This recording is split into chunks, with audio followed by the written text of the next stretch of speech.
one of the other very interesting episodes in this book is a kind of a repost. I have actually done a chapter on Jim Corbett, whose books were published by OUP in India, and the Man-Eaters of Kumaon, which was a wonderful book, was published in 1944 in Bombay, and it continues, or in Mumbai, and it continues to be in print till today.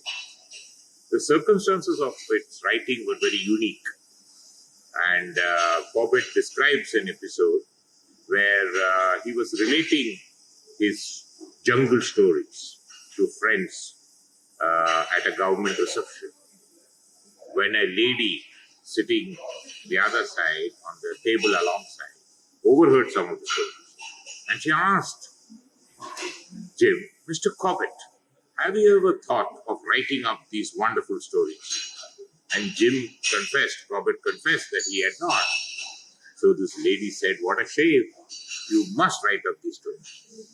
Now, Corbett had really not thought of actually writing up these stories, but he knew that if he meets that lady again, she's going to ask him, "What have you done about it?" And she happened to be the commissioner's wife, so there was no way.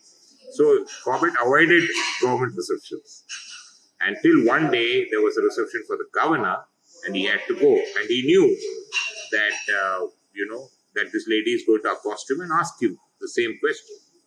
So he sat down with his typewriter, rolled a sheet of paper, and he wrote on top the heading Jungle Stories, and he wrote below it Chapter 1. And then he went to the government reception.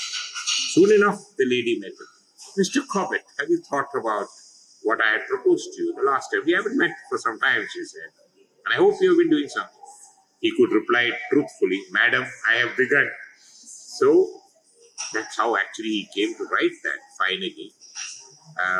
And those jungle stories were actually printed by, letterpress at that time, and the amount of type that was being used was very small, so they had to print each page, make 100 impressions of that page, and then break up the type and print the second page.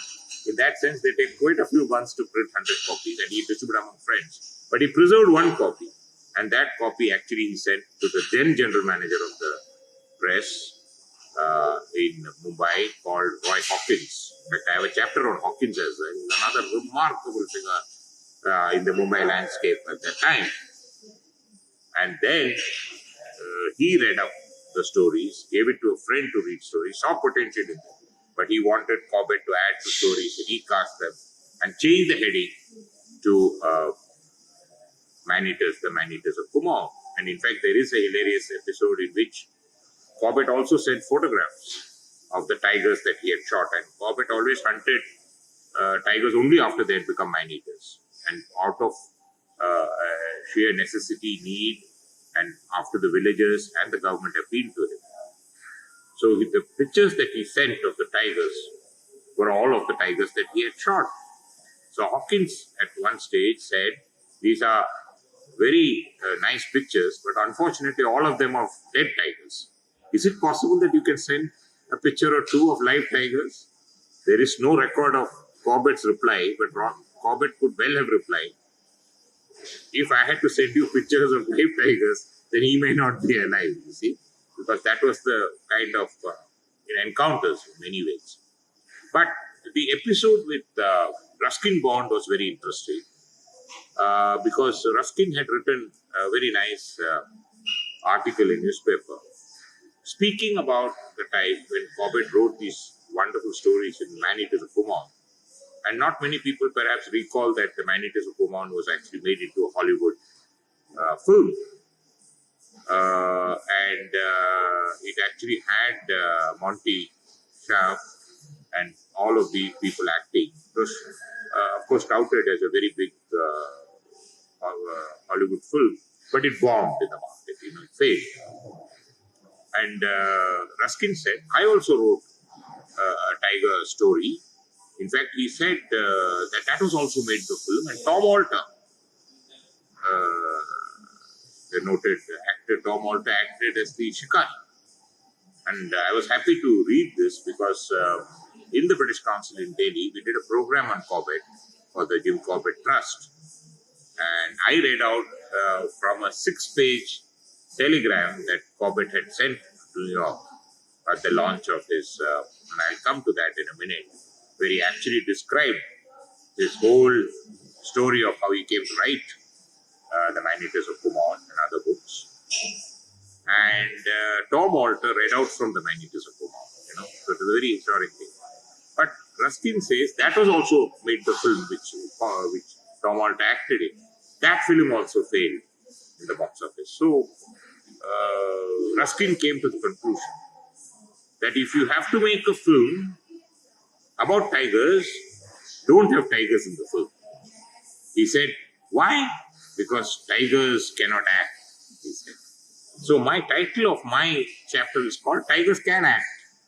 Actually, and in my repost, I have actually said that when the US, the New York office of OUP decided to actually launch an American edition of Man-Eaters of Kumaon, they had billed it as a star event and Corbett was to attend. But it was also the time, the year was 1946, it was the time of the demobilization of troops after the World War. So though Corbett was his priority passenger, he could not actually get passage, either on a ship or on a plane. There were much fewer flights at that time. So they were bitterly disappointed. So actually Corbett sent what is called a 6-page telegram, facsimile telegram, the P&O line, about this whole fascinating story of how he came to write the Man-Eaters of Kumaon, because he never kept a diary in his life. Everything he reproduced from memory. And so I read out extracts from that at this program with Tom Alter. But they were disappointed, but they used that to introduce Corbett to an American audience. But since Corbett himself was not able to come, they had to do something very unique.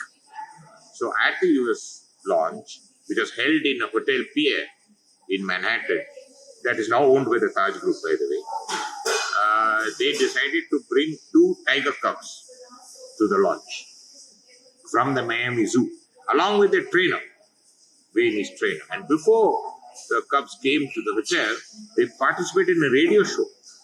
And the radio show was actually with the trainer, because the cubs couldn't talk. But the cubs were all, playing around and all that. And the whole thing was how behavior of tigers, of the cubs, and how it was to train them and so on. So that was the build-up.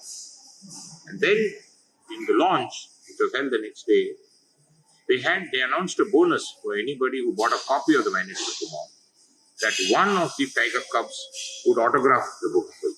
So how does a tiger cub autograph a book? It takes a pen and signs its name. No, it puts the pug mark, you see the impression. But here also the story does not end. The normal ink stamp pad could poison the tiger's claws. So they used meat packers, which is edible. And they took that and, and they actually stamped that. And so even with my resources, and I've scoured the archives, I have seen a facsimile reproduction of the pug marks in the front pages of the tiger. I have not seen an original copy. I don't know how many, original copies there are. They must be very valuable today.